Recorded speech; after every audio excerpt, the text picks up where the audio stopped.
హరే కృష్ణ. మనము ఆదర్శ కథానికల నుండి ఆదర్శమాత అనే ఒక నిజమైన సంఘటనని చూద్దాము. అది ఒక గ్రామమంట. అందులో ఒక మహమ్మదీయుని ఇంట బాలుడు పుట్టాడు. కానీ బాలుని తల్లి మరణించింది. పాపం వాడు చాలా దుఃఖించాడు. ఒకటి భార్య పోయినందుకు దుఃఖము, రెండవది ఆ పసిపిల్లవాడిని ఎలా పెంచాలా అనే దుఃఖము. దగ్గరలోనే ఒక గొల్లవాడు ఉన్నాడు. అతనికి కూడా 2-3 రోజులు పిల్లవాడే ఉన్నాడు. అతని భార్యకి ఈ సంగతి తెలిసి ఆమె తన భర్తతో ఆ పిల్లవాడిని తీసుకొని రండి, నేను పెంచుతాను అంది. గొల్లవాడు ఆ ముసల్మాన్ని బాలకుడిని తీసుకుని వచ్చాడు. గొల్లవాని భార్య 2 పిల్లల్ని పెంచింది. వాళ్ళకి తన పాలిస్తోంది, ప్రేమతో పెంచుతోంది, ప్రేమ చూపుతోంది. ఆమె మనస్సులో ఇతడు తన పిల్లవాడని, అతడి ఇతరుల పిల్లవాడని ద్వైతీభావం లేదు. ఆ బాలుడు పెద్దవాడే, కొంచెం ఏదో చదువుకోదగిన వాడైనప్పుడు ఆమె ఆ మహమ్మదీయుడిని పిలిచి, ఇప్పుడు నీవు నీ పిల్లవాడిని తీసుకునెళ్ళు, చదువు చెప్పించు, నీకు తోచినట్లు చెయ్యి అని చెప్పింది. అతడు ఆ బాలుని తీసుకొని వెళ్ళి చదువు చెప్పించాడు. చదువుకొని వాడు ఒక ఆసుపత్రిలో కాంపౌండర్ అయ్యాడు. అక్కడ దురదృష్టవశాత్తు గొల్లవాని భార్య ఛాతీ కొంచెం బలహీనపడింది. దాని లోపల పుండు పడింది. వైద్యం చేయించుకోవడానికి వాళ్ళు ఆసుపత్రిలో డాక్టర్ దగ్గరికి వెళ్ళారు. డాక్టర్ రోగిని పరీక్షించి, ఈమెకు రక్తం ఎక్కిస్తే తగ్గిపోతుంది అన్నాడు.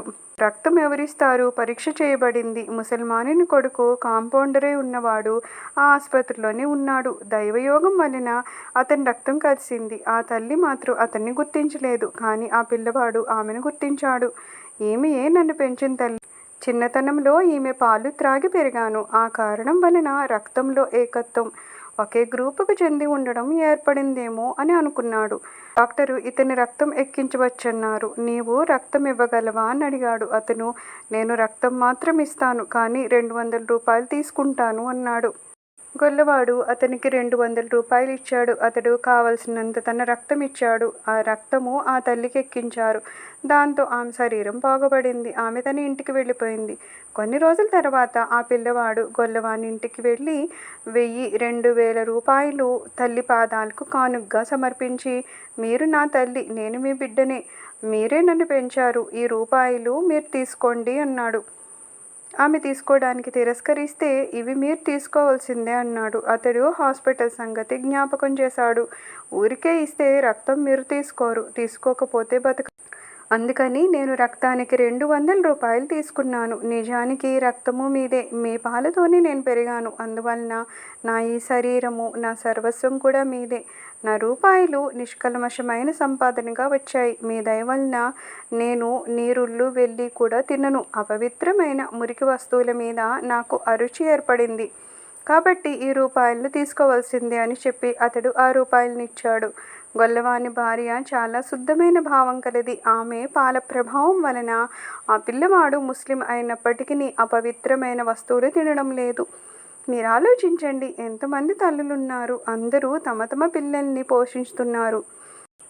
మన అందరి పోషణ తల్లులే చేశారు. కానీ వారి కథ ఎవ్వరూ చెప్పరు, ఎవరు ఆ విషయం చెప్పరు. గొల్లవాని భార్య సంగతి మేము చెప్పుకుంటున్నాము. ఆమె ప్రభావము మన మీద పడుతోంది. ఎంత విశేషమైన దయ! ఆమె హృదయంలో ఇతరుల బిడ్డని నేనెలా పెంచను అనే భేదభావమే ఆమె మనసులోకి రానియలేదు. అందుకని ఈ రోజున మనము ఆమె గుణాలు గానం చేస్తున్నాము. ఎంతటి శ్రేష్ఠురాలైన తల్లి!